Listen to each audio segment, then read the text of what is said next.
Hello, I'm Dr. Brian Gibson, and tonight I'm going to do a repeat. Yesterday, we posted a video on when is nerve repair possible, and the sound was absent. There was no sound. You could actually see me talking. I was trying to explain, and it didn't work. So we're going to do the exact same video today. Hopefully, it'll leave me better than what I posted yesterday.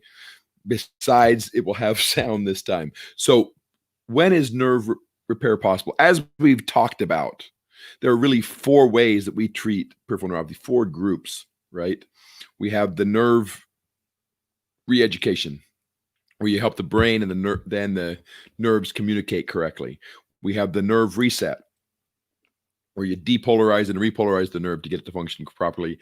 And we have nerve repression for those days when things are hard to just put the pain away, put the symptoms away, repress them in such a way that they'll function like they're supposed to. And then we have nerve repair. Now, the truth is, nerve repair, of course, is the best option, right? If you can take a nerve and instead of repressing it or just trying to get it to function right by reset or re-education, why don't we just fix it? And so nerve repair is an option that is always the preferred if it can be done. There are two big problems with nerve repair.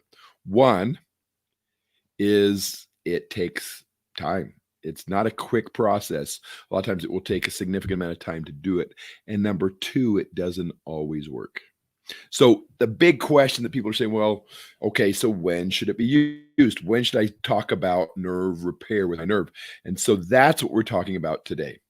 So before we go any further, what I'm going to do is I'm going to jump to my screen here, and we're going to remind you about the pieces of the nerve so you actually know what needs to be repaired. So the nerve cell itself consists of the nerve cell body. It consists of the dendrites coming in. It consists of all the organelles, including the nucleus, mitochondria, endoplasmic reticulum, lysosomes, microtubules, all those Golgi apparatus, all those things inside the cell that could be damaged, and even the cell membrane that can be damaged. It concludes the axon with the cells, especially in large fiber nerves that create a myelin sheath. The Schwann cells create myelin sheath, or the lining of the nerve, so that it will function quicker. There are, like we have talked about before, there are some small fiber nerves with the myelin sheath, but a majority of them do not. It's the large fiber nerves, which includes large fiber sensory nerves and many of the motor nerves that are large fiber nerves. So at any of these pieces across the board, you can actually get a damage. So you can say, okay, if the dendrites are damaged, that's a problem that can be repaired. If the cell membrane is damaged, that can cause cell death if it doesn't get repaired. If you have a problem with the nucleus where the DNA is getting messed up, it's going to interfere with proteins. It can interfere with the functioning of the cell. It may even interfere with neurotransmitters, which are the communication methods between the axon of one nerve and the dendrites of another nerve. And what about the mitochondria? You could have damage to the mitochondria, which is the energy cell, which allows the cell to function. If you damage the mitochondria, then the cell itself doesn't work like it's supposed to. You can have damage to the Schwann cells or the myelin sheath. You could have damage to the axon or even the axon terminals where it's actually communicating. So that should help. That should give you a pretty good idea of what we're trying to repair. And now let's talk to you about when repair is possible. So when it comes to nerve damage, it can be any of these areas that can be damaged, but there are really, the damage will cause the nerves to function in three ways. Number one, no signal at all. So if you interfere with the nerve and you kill the nerve, then there's no signal at all. If you have a traumatic injury to the nerve, like in a paralysis, for example, you injure the nerve in such a way that it, to this point, has not been able to be repaired. So if you have a large fiber nerve that's traumatically cut or interrupted in such a way, to this point, we haven't yet found a solution to actually repair this nerve. So this is not a nerve that can be repaired. It's not a nerve a lot of times that you can treat the symptoms and improve the symptoms either. So that's the one idea, is you've got nerves that can be traumatically injured and they can't be repaired. And number two, you can have nerve cell death, uh, small fiber nerves that have been found to be gone. So you do an epidermal nerve fiber density test of the leg and you count and say, okay, the nerves are absent. We've shown through appropriate treatment, appropriate nutrient treatment, appropriate vitamins, those kind of things, that you can actually repair the nerve. And in repairing the nerve, you get regrowth of these small fiber nerves and you get return of function because the nerves are back. So that portion can be repaired. You've got the next type of injury is injury where you got a slow or weak nerve.